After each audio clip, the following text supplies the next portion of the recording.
भगवान श्रीकृष्ण गीतेमध्ये सांगता मयेव मनादस्व मयि बुद्धी निवेशय निविशस्यसि मयेव अतोर्ध्व न संशया. हे मन आहे. मन बोललं पाहिजे आपल्यासोबत. काही लोक स्वतःसोबत बोलत नाही हो. लोक मोबाईल न जवळ नाही आले, दूर गेले. दूर गेले बरं. कोण म्हणतं सगळं काही मोबाईलवरच आहे. मॉर्टिन कुकरनं शोध कशा करिता लावला? बायकोला फक्त काय गिफ्ट द्यावं तिच्या वाढदिवसाला.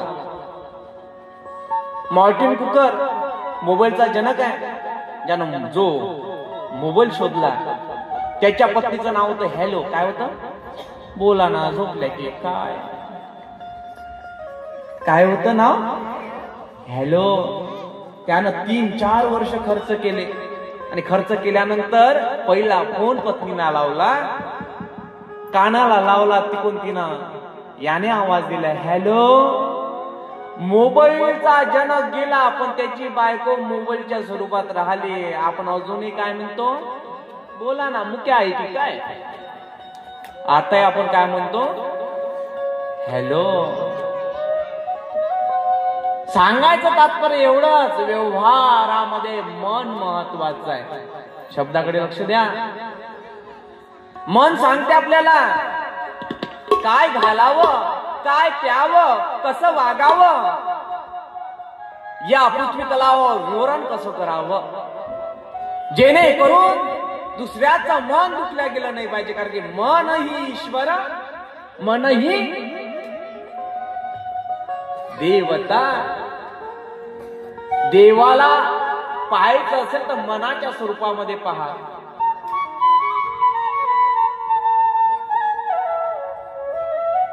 मन हे ईश्वर आहे, याला शोध घ्या. महाराज म्हणतात स्त्री जेव्हा लग्नामध्ये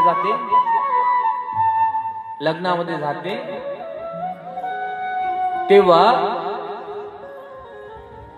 मेकअप करते. बरोबर आहे. आता खेड्यातली बाई, वावरात जाणारी बाई, वराडी भाषेत बोलू ना, थोडस समजेल ना तुम्हाला. तुम्ही अशा कोण झाल्या? जणू तुम्हाला हिंसाचा ध्वंस झाला की काय असंच वाटून राहिलं. अजिबात गुंग झाल्या. महाराज म्हणाले लग्नाची पत्रिका कोणाच्या नाव? बाईच्या. मग कोण येते?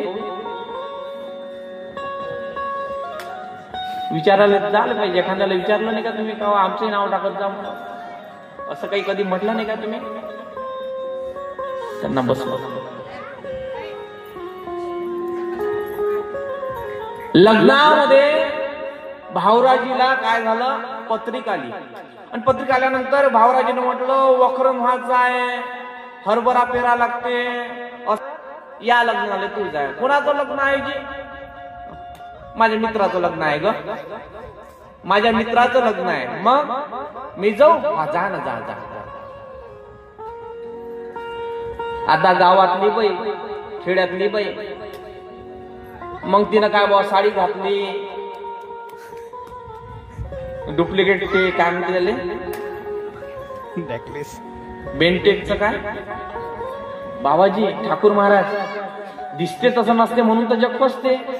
काही हिच्यातली मी 3-4 बाया अशा काढून देतो की समोर जे दात नाही ते तिने डुप्लिकेट बसवले आहे की नाही. काही जण असे नाकाचे शेंडे गेले होते, त्याने बरोबर नाकाले प्लॅस्टिक काय केलीये, दिसते जसं दिसते. माझ्या सोयरीकच्या वेळेस मी पुरी पाव फोटोत वेगळा दिसेल, तिथं गेल्यावर कालिका देवी दिसते. कायचा फरक होईया? सगळं खोट्याचा बाजार आहे.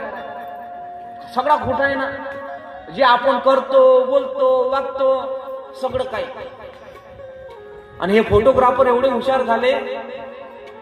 त्याच्यात माझ्यासोबत प्रिय आमचा शुभम भाऊ असतो, नेहमीच असतो फोटोग्राफीला. मस्त पोरगा आहे. एखादी पोरगी असली तर पाहिजे. शोधाशोध घेऊन राहिला तो. सांगायचं तात्पर्य एवढंच की महाराज म्हणतात की जी आपल्याला गोष्ट दिसून राहिली ते सत्य आहेच असं नाही, खोटही त्याच्यामध्ये असतं. एखादा व्यक्ती तुमच्यासोबत चांगला बोलत असेल 5 मिनिटासाठी, भ्रमात पडू नका, सावधान. जो गोड बोलतो तो तुमचा घात करतो. अरे किती काही श्रीमंत असाल तुम्ही, अरे रावणाची जळाली आणि कृष्णाची बुडाली तर तुम्ही आम्ही काय आहोत? रावणाची लंका होती, सोन्याची जळाली ना, खाक झाली ना. आणि द्वारकेच्या कृष्णाची, देवाचा देव, देवाचा बाप, जगद्गुरु, कृष्ण म्हणजे जगद्गुरु, त्याची बुडाली. आपलं काय सोनं त्याच्या समोर लागेल हो? त्या स्त्रीनं मस्त मेकअप वगैरे केलं. नवऱ्याला खूप आवडतात त्यांच्या पत्न्या, स्वतःच्या बरं खूप प्रेम करतात. तुम्ही काही शब्दाचा विनयभंग करत नका तो, शब्दावर स्थिर राहत चला. मराठी भाषा ही अशीच आहे, मृदू आहे. म्हणून तर इथं 52 भाषेचा, 56 भाषेचा केलासी गौरव, त्यात वरिष्ठ स्थान दिलं माझ्या ज्ञानोबारायांनी ज्ञानेश्वरीमध्ये मराठी भाषेला. कोणतं? माझ्या मराठाची बोलू कौतुके, परी अमृताचे ही पैजा जिंके, ऐसी अक्षरे रसिके मेळवीना. अमृतालाही जिंकणारी कोणती भाषा असेल तर ती कोणती आहे?